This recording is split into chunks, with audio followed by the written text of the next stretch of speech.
É isso aí, Que Carol, por delícia. gentileza. Assim. Vocês estavam aqui ouvindo tudo? Vocês também receberam essa palavra de bênção Ai. aqui? Olha pra você ver que turma bonita aqui, ó. Todo mundo mais ou menos da minha idade.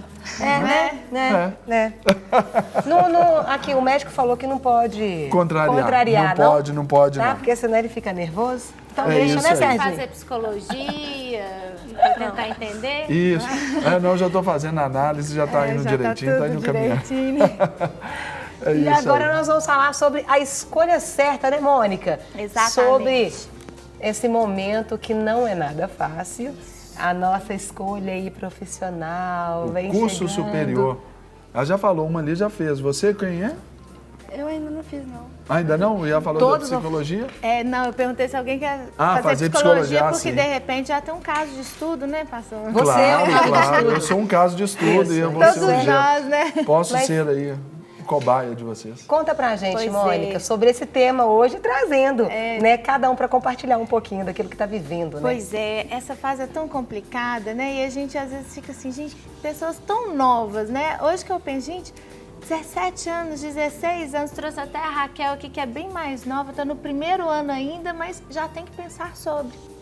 Vai fazer o Enem esse ano já para treinar, mas já é época de começar a pensar sobre profissões. A época é quando entra no ensino médio, Mônica? De começar a pensar, é quando já começa a desenvolver aptidões, habilidades? Exatamente. Eu recomendo que a gente comece a pensar um pouquinho para a gente não chegar com 17 anos na hora de preencher e falar, ai meu Deus, o que eu vou fazer?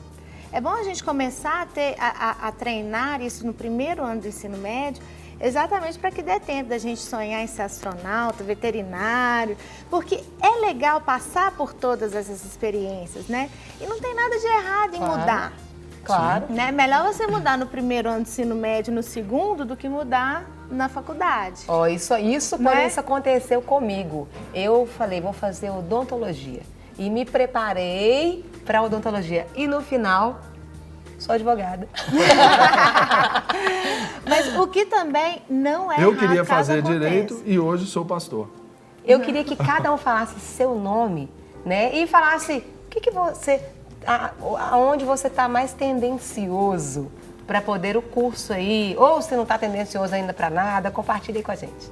Meu nome é Arthur, Sua idade também. 17 anos, sou no primeiro ano. Eu ainda tenho um pouco de dúvida, mas eu estou mais focado à computação. Isso. Passo. Todo mundo de Aí microfone. tá pra lá. Meu nome é Bárbara, eu tenho 18. Eu já faço pré-vestibular, então eu já tenho certeza do que eu quero. Eu quero medicina. Medicina. Vai pra medicina.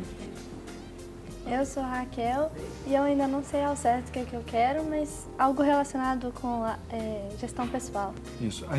Desculpa a indelicadeza. Quantos anos, Raquel? 15. 15 aninhos. Isso. Meu nome é Jordana. Jordana o quê? Jordana Ralph. Jordana. Tem aqui Alguma semelhança? nepotismo. Nepotismo aqui no Você está programa. com quantos anos? Eu tenho 17. 17? E você já sabe mais ou menos o que você quer ou ainda está pensando? Eu penso em fazer teologia, psicologia, coisa assim. E aqui? Olha a dúvida, teologia Tá vendo? ou Ou psicologia, né? Isso choca. E sabe o que o profiler dela mostra? Ah. Que ela está exatamente na área voltada para cuidar de pessoas. Pessoa. Então ela tá no Então tá segmento bem, então certo, tá. né? Exatamente, por perfil, e legal que eu mapeei os 4 antes. Por perfil, embora eles ainda não tenham, só a Bárbara tem certeza, todos eles estão com a sensação caminhando de acordo com o perfil comportamental. Na falta... Só um instantinho, Vai, Carol, desculpa. vai. Na falta da família. Porque muitos pais, né, eles não conseguem orientar os filhos a essa escolha. Porque o pai também, às vezes, não teve tantos acessos e emocionalmente também, às vezes, não está bom. O que o jovem ele deve procurar? Procurar um coach? O que ele deve fazer? O caminho para ele se descobrir nisso aí, Mônica? Eu acho que é o autoconhecimento, né? Pode ser através de um coach, através de um instrumento de precisão, né? O teste vocacional, o teste perfil. Porque o autoconhecimento é fundamental. A gente tem que pensar, olha, eu vou passar os próximos anos trabalhando 8, 10 horas por dia com essa profissão. Imagina se eu escolho uma profissão que eu vou ter que lidar com gente o dia inteiro e eu não gosto de lidar com gente. Eu preciso pensar nessas situações que são objetivas. Eu quero computação, mas eu não gosto de código, eu não gosto de número. Eu preciso pensar no como vai ser meu dia a dia nos próximos anos. Um dos pontos é ele tem que descobrir o que eu não gosto, ele tem que saber o que a pessoa não gosta. É óbvio que a gente não vai fazer só o que gosta, mas a gente precisa saber aquilo que é mais agradável, aquilo que é mais natural de acordo com o nosso perfil. Né? Alguns perfis são muito técnicos, algumas pessoas são muito voltadas para detalhe, para precisão. Né? Então, são pessoas extremamente técnicas. O perfil, por exemplo, do Alan é muito bom para computação. Então, se ele pode mudar, mas se ele insistir nessa escolha, vai ser uma boa escolha, porque ele tem essa vocação de concentração, ele tem uma boa capacidade de concentração, ele tem uma boa capacidade de ficar ali no código. Então, ok, mas já pensou se ele fosse um menino que gostasse o tempo todo de mudar, de ser disperso? Imagina um programador desse jeito. Eu queria até perguntar para cada um, no seu caso, até Alan, você tem parentes que estão voltados nessa área? Para cada um dentro aí da área que está aproximando, porque às vezes a família pode ser uma influência também, né, ô Mônica? Não, parente mesmo nenhum. Meu irmão faz educação física, meu pai é administrador e minha mãe trabalha com design. E dentro dessa escolha sua família concordou, ninguém opinou? Praticamente apoiaram, porque eu fico a maior parte do tempo no computador já. Você? Eu tenho. Minha mãe e um tio são médicos. São médicos.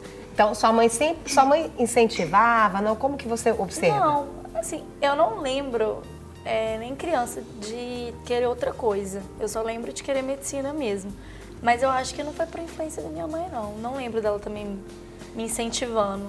Pelo contrário, ela até, por trabalhar muito, falava para eu talvez escolher outra coisa. Querendo aliviar. Você ainda não definiu, mas sabe mais ou menos essa área. Na sua casa tem alguém mais ou menos voltado para essa área? Meu pai, ele trabalha em administração. Meus tios também são empreendedores. E a nossa Hawk aqui? Eu tenho alguns tios que são pastores, agora psicólogo e tal, eu acho que não tem não. Eu fiquei perguntando isso, Mônica, como que é essa questão? Porque a família acaba que influencia. Influencia. E eu tava assim, não. E querendo ou não, gente, os pais têm sonhos, têm desejos. A gente idealiza muito, a gente pode até ficar caladinho assim, mas não tem como. A gente, né? Ou a gente fala assim, né? Não, minha filha não faz o que eu faço porque a gente quer proteger o filho de algum sofrimento. Ou a gente fala assim, não, faz isso porque é melhor. Então, nesse momento, os pais têm que ter muita sabedoria, ou para não colocar uma carga muito pesada, né? E já entregar uma profissão pronta que não tem nada a ver com o talento e nem com a vocação do adolescente. Só para estabelecer uma dinastia, né? São heranças, às vezes, que não são heranças muito agradáveis. Às vezes, o pai tem um negócio, né? Tem uma empresa, e automaticamente transfere essa empresa. Certo. Né? E aqui no Brasil, essa cultura é muito forte. Se o pai tem um negócio, o filho já está condenado a assumir esse negócio. E muitas vezes é uma condenação, isso não é uma herança. Né? Então, pai, se você é empreendedor e tem um negócio, você tem a opção de colocar um administrador profissional. Não necessariamente seu filho tem que assumir esse negócio. Né? Isso às vezes nem é uma estratégia comercial mais inteligente, né? Porque pode ser um péssimo administrador. Né? Ô, Mônica, e a escolha pelo fator din-din, o fator financeiro? Olha, eu escolho porque essa área tá bombando. E aí, depois não é, isso muda? Como que... Ou o próprio título, né?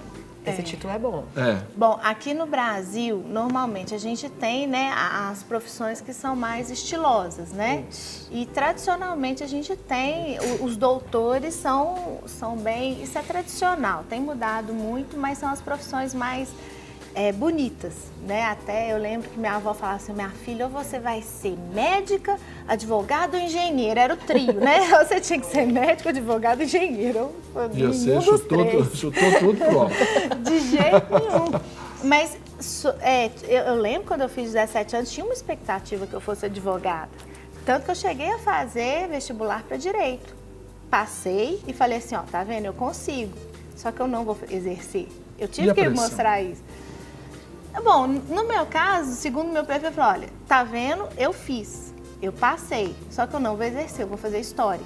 Mas e a família? A família, certamente, ela foi contrariada. Foi. Meus pais ficaram muito frustrados, mas eles entenderam.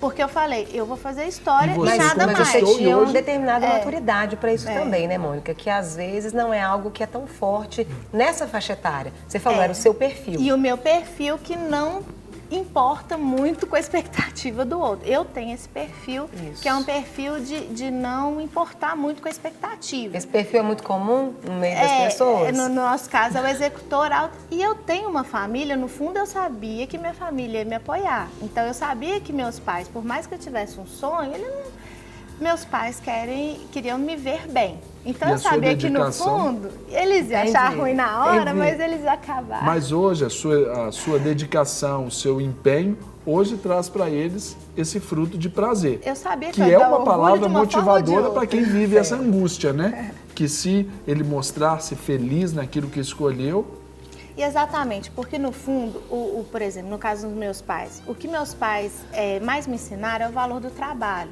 Então, e a gente tem que pensar isso também, às vezes não é o curso que vai fazer o profissional, é o comportamento, é como ele vai se dedicar. Você pode escolher a melhor profissão, você pode passar em medicina, que é um curso dificílimo. Se você não se dedicar, não for um bom profissional, você vai ser um péssimo advogado ou um péssimo médico, você pode perder sua licença. Da mesma forma, você pode escolher às vezes um curso que no primeiro momento não dá dinheiro, mas você pode ser tão dedicado, você pode ter uma postura tão diferenciada que você vai se destacar, vai ganhar mais dinheiro do que qualquer médico ou de qualquer profissão que aparentemente tem um retorno financeiro melhor. Então, claro que a energia que você gasta é muito maior, mas vale a pena apostar na sua vocação. Eu acredito muito nisso. Eu acho que a gente podia falar também um pouquinho sobre a consequência das escolhas erradas, Mônica. Exatamente. Porque é um receio. Quem tem medo de escolher errado? Acho que Ah, todo eu um mundo. pouco. Tem? Não, ela já não tem medicina, porque ela já está mais convicta daquilo que ela quer também. É, eu não tenho medo não. O perfil dela também é um perfil também de muita convicção, assim, ela... isso tem muito a ver com o perfil. Algumas pessoas decidem muito fácil. E quais seriam essas consequências, Mônica? Eu acho que a frustração profissional. Essas pessoas podem chegar e no meio da sua carreira e se sentirem perdidas. E é impressionante como que eu encontro pessoas de 40, 50 anos falando assim, o que eu faço? Né? Pessoas 40, 50 anos com a carinha dos meninos de 15, 16, querendo assim, meu Deus, preciso começar do zero. Porque simplesmente não se encontraram na sua profissão. quais os fatores que normalmente se observa para esse clique? Eu escolhi errado. Tá lá no meio da faculdade, não é aquilo. Quais são esses fatores? O que identifica essa escolha errada? Normalmente tem a ver quando a gente vai estudando na faculdade, a gente tem que começar a ter contato com o mundo do trabalho. Então, o quanto antes você começar a fazer os estágios, a procurar ter contatos, principalmente alguns cursos são muito teóricos, né? Então, é bom a gente começar a ter contato com a prática e ver se essa prática vai ter afinidade com a sua vocação, se no dia a dia aquilo vai te trazer satisfação profissional. Porque é na prática que você vai encontrar a satisfação. E não é aquela satisfação só voltada para o prazer. Você tem que ver se aquilo vai te trazer crescimento profissional, se aquilo ali vai te dar desafio, se aquilo ali vai te dar aquela Sentir que tá vontade produzindo. Exatamente, vai te fazer crescer, querer ser melhor a cada dia. Se você vai se encontrar. E muitas vezes, algumas pessoas realmente escolhem errado, mas conseguem corrigir a tempo. E é bom também a gente pensar que às vezes o erro acaba dando certo. Porque não necessariamente as pessoas jogam fora, mas todas as experiências elas são válidas. Às vezes as pessoas terminam um curso e falam, eu não exerci. Mas elas de certa forma elas aprenderam, elas absorveram essas experiências, elas podem se transformar em algo produtivo no futuro. Né? Então a gente tem que pensar que se lá na frente você não escolheu o curso que foi o certo, não fica desanimado não. Use isso a seu favor.